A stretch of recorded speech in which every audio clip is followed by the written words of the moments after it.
Somewhere in America right now, there's a 38-year-old with a college degree, a full-time job, and a decade of work behind them who has less wealth than their parents had at 30. They did everything they were told to do. They studied. They took on the debt because the debt was supposed to be an investment. They worked through the worst job market in living memory and clawed their way into a career. And they are still, by almost every measure that matters, behind. This isn't one unlucky person. It's an entire generation. Economists have a quiet clinical name for what happened to the Americans who came of age around the 2008 financial crisis.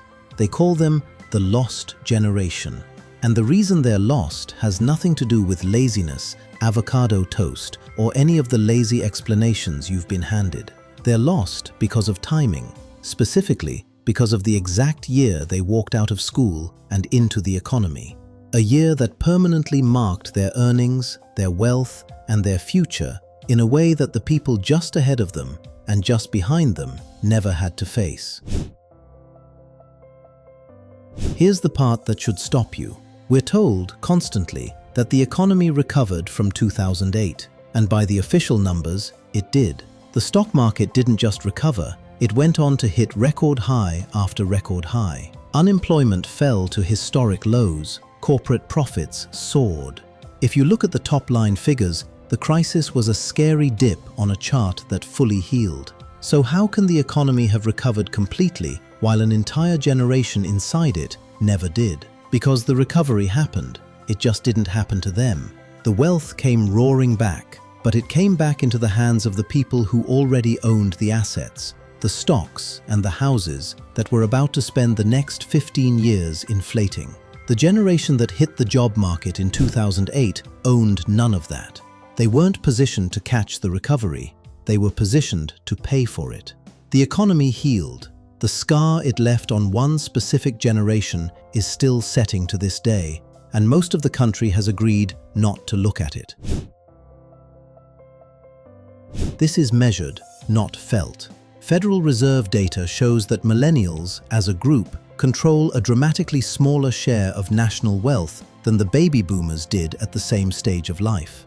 Research by economists on what's called wage scarring found that people who graduate during a recession earn less for 10 to 15 years afterward, not because they're worse workers, but purely because of when they started. And US student debt has climbed past $1.7 trillion, taken on largely by the exact cohort that was promised a degree would pay for itself. These aren't opinions. They're the documented economics of a generation that started the race with a weight bolted to its ankle. To understand why this happened, you have to understand how recessions are supposed to work, because normally they're survivable. The rule is this: a recession is temporary. You might lose a job, take a pay cut, or delay a purchase, but when the economy recovers, you recover with it. The whole comforting logic of a modern economy is that downturns are a dip, not a permanent sentence. You ride it out, the tide comes back in, and your boat rises with everyone else's. That rule exists because for most people, in most recessions, it's broadly true. A downturn in the middle of your career is painful but recoverable because you already have a job, a wage history, and assets that bounce back when the market does. Here's what breaks the rule. The rule assumes you already have a footing in the economy when the recession hits. But what if you don't have a footing yet? What if the recession is the thing standing between you and your very first job? That's wage scarring, and it's the cruelest mechanism in economics. If you graduate into a healthy economy, you get a real job at a real wage, and every future raise builds on that starting number. If you graduate into a collapse, there are no real jobs, so you take whatever you can get at a lower wage, and every future raise builds on that lower number instead. You never catch up because you were never on the same staircase. Two people with identical degrees and identical talent, separated by nothing but the year they graduated, end up a decade apart in earnings. The economy recovered for both of them. Only one of them recovered with it. Now watch how each layer stacked on the next. The first layer is that first job that never came. The class that graduated into 2008 and 2009 walked into a labor market with almost nothing on offer. So they took part-time work, unpaid internships, jobs that didn't need their degree.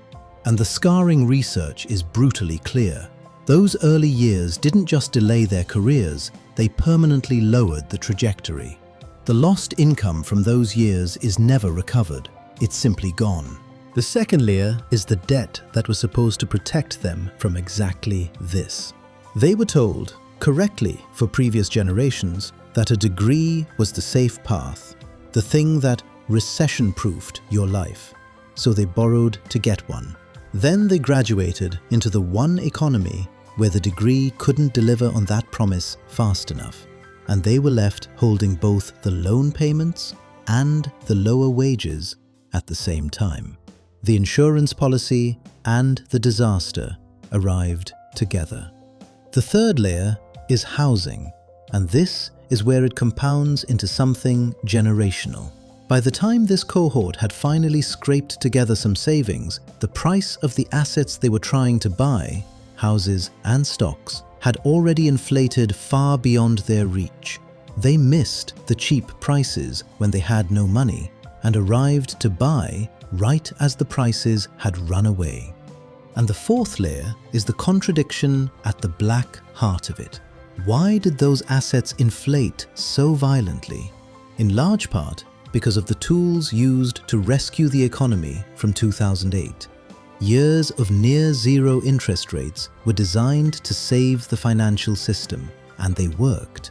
But cheap money pumps up the value of assets, and the people who owned those assets were the older generations who already held the houses and the stock. So the rescue that saved the economy quietly transferred a fortune to the people who were already secure, and priced out the generation that the crisis had already hurt the most. The lost generation didn't just miss the recovery, they helped pay for it by being the buyers who arrived to a market the rescue had inflated beyond them.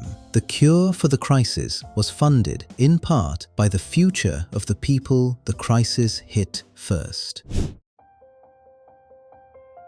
Go back to that 38-year-old with the degree, the job, and less than their parents had at 30.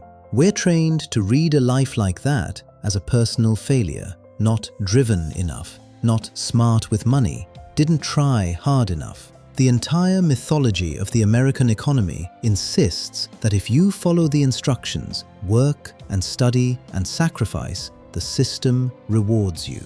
This generation followed the instructions exactly. The instructions were just written for an economy that stopped existing the year they entered it. Here's the verdict. America's lost generation isn't lost because it failed the test. It's lost because it took the test on the one day the rules changed and no one offered a retake. They were handed a deal, went to college, worked hard, waited for the payoff, and the payoff was quietly cancelled while they were still signing the paperwork. The numbers on the national chart recovered, the people did not. And a country that spent a decade congratulating itself on the recovery never quite admitted who was left holding the bill.